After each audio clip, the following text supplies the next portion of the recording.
Zane, do you ever wonder why whiskey tastes so different from one another? Yes, actually I do. I sit there and go, I mean, why does like a bourbon taste different than a scotch, and a scotch tastes different than a Japanese whiskey, and a Japanese whiskey tastes different from an Irish whiskey, and a Canadian whiskey tastes like pine sol? Yes, it does. So today, let's talk about what gives whiskey its flavor and makes it distinctly different from one another. I like that. Right after this.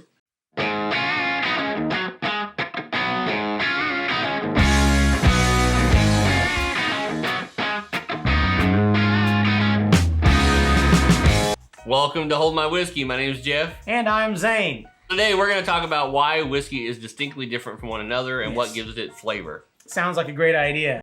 5 whiskey later. There's 5 different whiskeys that actually exist. There are tons of others within that, but these are the 5 distinct whiskeys. Yeah, you got your scotches. Your scotches. Yeah. You got your bourbon. You got your bourbons. You have your Irish whiskeys, your Japanese whiskeys, and your Canadian whiskeys. Yeah, and now there is like a whole lot of offshoots of every one of these whiskeys that makes them a little different from them themselves as well. But we're going to try to focus just on what makes these whiskeys what they are. And we're going to talk about it in 6 processes. So the first one would be grains. Yes. It would be processing, water, storage, temperature, and air. Yes, that is correct. Those are the things that really have an impact on what the whiskey's going to taste like. Right. The rhymes. So, malted barley. That's right, malted barley. And that, I like how you started off with malted barley, which is mainly what Scotch is. Yes. I mean, yes. Now you do have blended scotches and single grain scotches and all those things within that, but 90% of the time, it is a malted or unmalted barley that is going in a scotch. And begins to create the unique flavor palette that scotches have. Right, so now like single malt is really popular right now, which means it is all malted barley, 100% coming from one distillery. That's predominantly important in Scotch and sometimes in Irish whiskeys. So you can have other single grains that fall into those categories like for blended whiskey. So you could have like a malted or an unmalted Scotch with maybe like wheat added or something along that line. Bourbon. Yes. Now bourbon we know has to be 51% corn. That's right. Get that corn out of my face! After that, you can put fucking quinoa in it if you want to. As long as it's a grain. Generally, though, you see like wheat and barley and rye and those type of things in there. Yeah. But it has to be 51% corn. Yeah. Irish whiskey is very similar to Scotch. Yeah. That's why we got them side by side. Malted barley? Not always.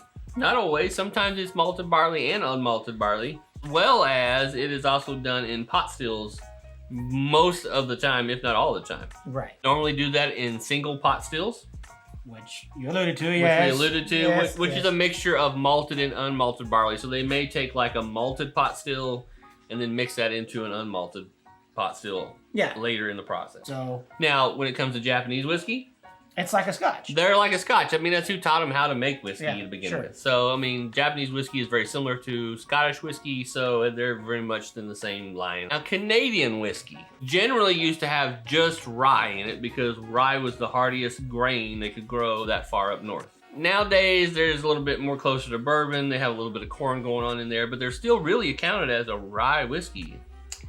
I did not know that. They're kind of like the Wild West of whiskey. You know, that's you're making the jokes, but there's so much Canadian whiskey that is drank throughout the entire globe. That's true.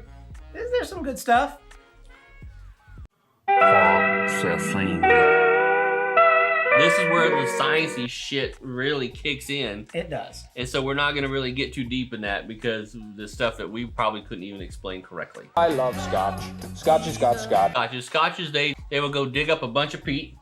They smoke. And they will smoke it in the barley. They're smoking the barley with the peat. Right, the barley is at the top of that, and that smoke goes up into there, and that gives it that weird peaty, what people actually call smoky. Yeah. Which is weird. You have to be careful nowadays, because if you talk about smoky, they think you're talking about peat. Yeah, right, of course. So the peatiness you get out of scotches comes from that barley being basically roasted, smoked on top of that peat. And that, like, you'll see that. Now that peat varies.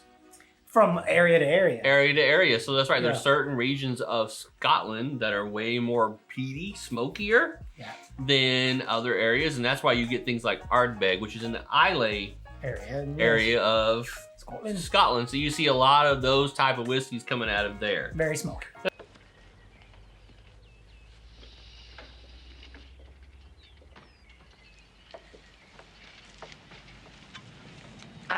Thanks. I needed that. We jump across to the bourbons. The bourbons have basically done the same way. They ended up putting in a distillation process. They will put all the grain into a mash bill. As it's forced to bloom by adding sugars to it, the yeast eats all the sugars. And then you end up with this. They run it through normally a column still. Right. And Predominantly, it's a column still. as the distillation takes place, they're pulling those alcohols out of that distillation. That's where a lot of the flavors come from. Then also, if it's a Tennessee whiskey, Tennessee actually has a requirement that their whiskey has to go through a charcoal filtration system on top of it, because they believe that filtration system removes more of the harshness out of the whiskey. Kind of similar to how Irish believe that triple distillation process for Irish whiskeys. I keep thinking of Irish whiskeys over here. Irish whiskeys removes that harshness out of the Irish whiskey as well. Blended Canadian. The only whiskey is Irish whiskey. Irish, they tend to not use peat bricks. They tend to roast their barley on kilns. So usually those kilns are either gas fed or just charcoal fed. They are almost always produced in pot stills. Yes. One of the oldest pot stills in the entire world is in Ireland. It's 180 years old. Are we talking about the Jameson Company's pot still? It's not their pot still. That was a beautiful looking set of stills. I think it's Kilbeggan. And I think we're actually going to do a review on them here soon. Yeah. So. Canada. Remember when I told you Canada is like the Wild West? Yeah, you mentioned it was the frontier of whiskey time. So they can do whatever they want. Yeah. They can distill however many times they want. They do a weird distillation process. They have like what's called a base. Yes. And then they have like a finish. So then they do this base first, and then they store it. And then they bring it together with this finish, and they put it together, and then they store it again. But they do this weird distillation process. They may be over here distilling one and then distilling another, and it's crazy. And they can pretty much do whatever they want. Here's the funny thing about whiskey when it comes to Canadians. They're for us, right, it's 51% corn, all that. Right. Theirs is like, it just has to taste like Canadian whiskey and look like it. Well, I guess that... it explains everything about Canadian whiskey, right? Right, that's why you can get it in apple, and you can get it in peach, salted caramel. With American bourbon, there's only one thing they can add to it, right? Well, with most whiskeys, the only thing they can add to it is water. Agua. That's right. Even in Ireland and Scotland, their requirements is they can't add a whole lot of stuff to it. Now, we have it in bourbon, can't add coloring to it. So it is strictly, you're adding either water and that's it. But you will notice that a lot of whiskey producers will start to promote the water they're using.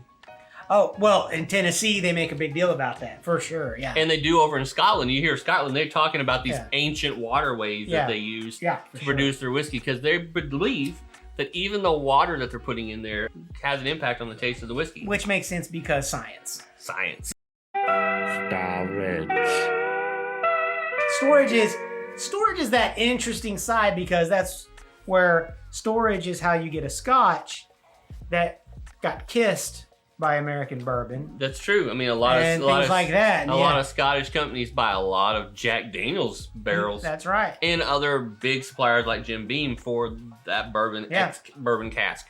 And so you can't be a Scotch drinker, Irish whiskey drinker, and be hating on, it's still coming from the same place, right? Yeah. So you still have where everything's kind of working together in this large community of liqueur. Now, way that they store whiskey for all of these is generally a little different. So, like, let's look at Scott. Scott store all their stuff for a minimum of 3 years.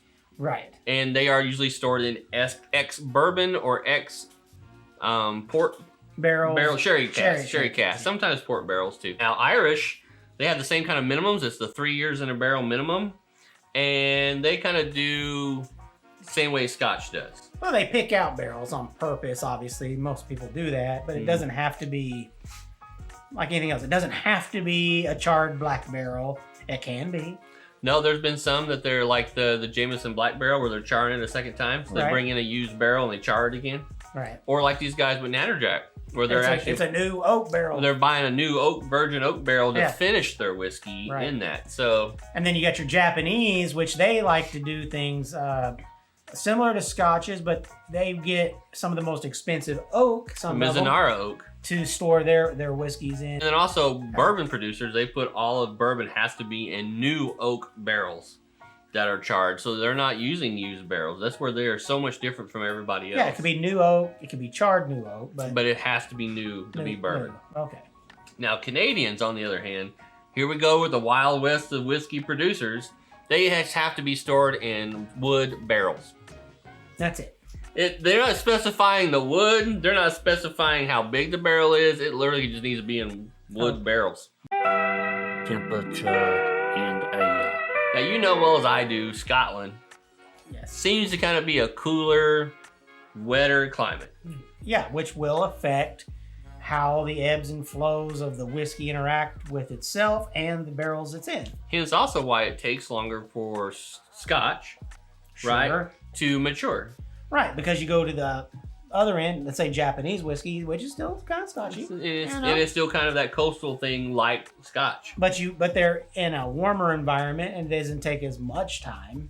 That's for that interaction to take place. Now, both of them give different distinct flavors because they're different coasts. Yeah. So there's different things coming off that coast as far as air and saltiness and brininess. Yeah. That kind of give those things their own flavor and their own particular thing. Like bourbon. Yeah. Kentucky is a really hot damn place. It's hot in the summer. It is 4 season. I mean, let's face it. It does have winter. I suspect Kentucky is a lot like our winter. It's about a week. Yeah, it's about a week. You know. So whiskey ages faster. Yeah. So they can age it for 2 years in that air, in that climate. It's dry, it's hot, or it's humid and it's hot. Yeah. And that really has an impact on how the whiskey tastes. Yeah. And you've got those kind of summer acclimations happening, so the barrel does a lot of this in and out. It's like it's breathing the liquids in and out of its own. Because it's constantly, it's cold, it's hot, it's cold, it's hot, So now Canadian whiskey, it's a cooler climate, it's further up north, so it's colder. I also think because of the aging process is another reason why Canadian whiskey seem to taste new, almost like it's a new flavor. I mean, like I don't see a lot of old aged whiskey. Yeah, you don't. I almost feel like that all Canadian whiskey is 3 years. It might just be, but that's not true because there's like Pendleton Canadian whiskey is like a 12-year whiskey, and I know we give a lot of flack for Canadian whiskey, but I mean honestly, I was raised on drinking Crown. And, the truth of it is, I have bought a lot of Crown in my time. I've drank a lot of Crown in my time, actually. In the meantime, you can see whiskey varies in its taste based on a large number of factors. Yeah. And that's why you get these wide ranges of whiskey. And then, like I said, within that, there's tons of variation within that whiskey. Yeah. And on top of that, we didn't even get to talking about, like, double chars and cask strengths and age statement whiskeys or any of that, which also has a bearing on how whiskey tastes. But in the meantime, if you feel like we missed something today or there's something that you want to talk about more, we'd be more than interested in talking to you about that below. Hey, write down below right now. Those of you I know who are watching this video right now, I dare you to write in a comment below something about whiskey that you think distinctly makes your whiskey better than all the other whiskeys. Be that Crown, a bourbon or a Scotch, or even an Irish whiskey or a Japanese whiskey. Yeah. But we want to hear it because we want to hear your reason why you think your whiskey is distinctly tastes better than all the other whiskeys out there. Because we all kind of have our one or our go-to. We all have that one, right? Yeah, we kind of do. So in the meantime, you guys continue to be cool this week, and we will see you next week for another Hold My Whiskey. And my glasses. I just emptied mine. It's a bummer. Cheers.